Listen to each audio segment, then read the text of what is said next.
Primeiro ponto, né, para a gente entender a questão do faturamento do gás, apesar de óbvio aqui que o valor a ser pago vai ser sempre o produto, né, entre o que foi medido e a tarifa, né? Apesar de óbvio, acreditem, isso vai ser importante para a gente entender na íntegra aqui o que vem a seguir. Então, por óbvio, se o valor, para subir o valor que a gente vai pagar, tem que crescer, né, um dos dois. Claro, considerando que o outro fica estável, né, ou você teve uma maior medição, ou a tarifa foi maior, né, correto? Então, só para a gente ter em mente isso aqui. Aqui, né, os dois modelos, né, falar sobre os dois modelos aqui que existem possíveis. Esse modelo individualizado é o que a gente não tem, né, aquele que o Fábio sugeriu mais cedo ali no grupo, até que poderia ser uma alternativa. Então, como que funciona? A distribuidora, aqui no caso eu coloquei Ultragás, mas independe disso, vem, abastece, né, coloca o gás lá nos botijões centrais do condomínio, emite nesse momento um recibo ali para demonstração, informando quantos metros cúbicos, qual o valor corresponde, né, àquele volume, mas não há cobrança nesse momento, né? A cobrança ela acontece de maneira individualizada, né, baseada nos medições de cada uma das unidades, e é emitida uma fatura em nome de cada unidade ali, com o seu respectivo titular, né? Aqui é uma relação, há um contrato, né, entre a distribuidora de gás, fornecedora de gás e os clientes aqui de forma direta, e eles são assim cobrados, né, diretamente ali sem intervenção do condomínio.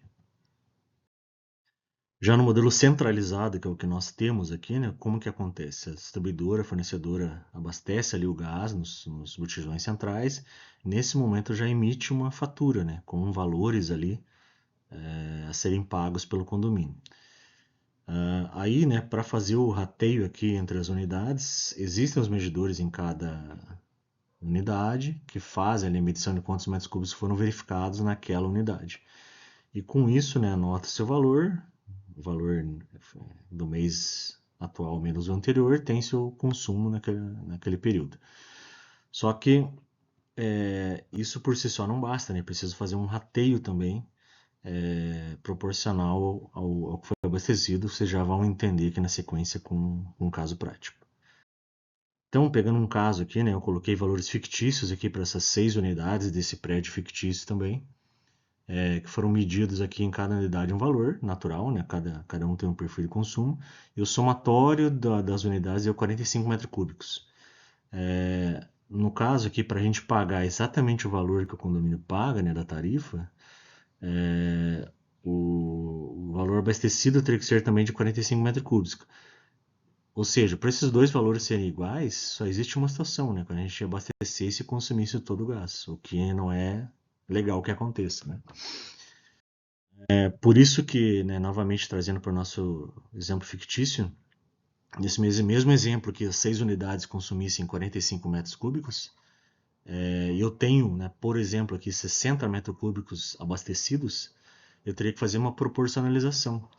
No caso aqui, dividir esse valor, né, 60 metros cúbicos por 45, que neste exemplo fictício vai dar 1,33, e aplicar isso no rateio. Ou seja, o consumo, né, vai ser o que o medidor enxergou ali de cada unidade, mas a tarifa, nós vamos, nesse exemplo, seria pago, né, 33% a mais do que o condomínio, do valor reais metro cúbico do que o condomínio pagou, né, para que a conta feche, porque senão a conta nunca fecha.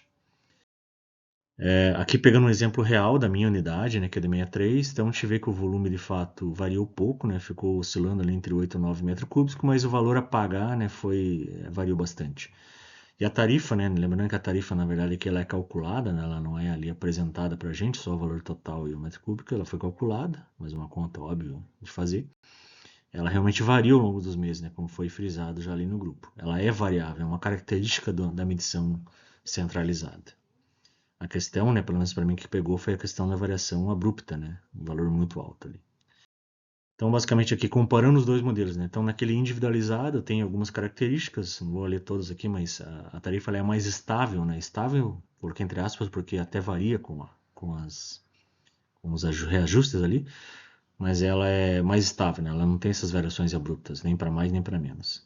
Já o modelo centralizado, ela é definida com base no volume do abastecimento.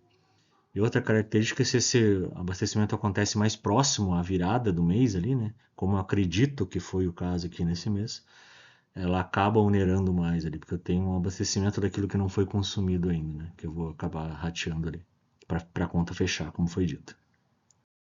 Porém, pelo menos para mim aqui, alguns pontos ainda permanecem em dúvida, né? Quando eu vi ali a questão do valor, eu fui procurar administrador e eles afirmaram, né, que essa variação se deve a uma planilha, atualização da planilha que não foi realizada, que teria causado. Eu imagino que seja justamente esse cálculo, né, entre o valor abastecido e o somatório dos consumos. Porém, né, será que é isso, né? É isso? Essa é a minha dúvida inicial, né? É algo restrito a esse mês, né? Ainda, né? Qual que é o valor pago ali do condomínio em reais por metro cúbico? Como eu falei, né, no centralizado, a gente sempre vai pagar mais, né, em tarifa do que o condomínio pagou, justamente para fazer esse encontro de contas. E a questão da comunicação ali que eu acho também importante. Então é isso aí, pessoal. Espero que tenha ficado claro. Então, assim, são modelos diferentes. A conta nunca vai ser a mesma em cada mês, depende realmente ali dos valores que eu mostrei para vocês. Espero que tenha ficado claro qual que é a dúvida, pelo menos a minha dúvida aqui, e que pode ser dos demais aí. Obrigado.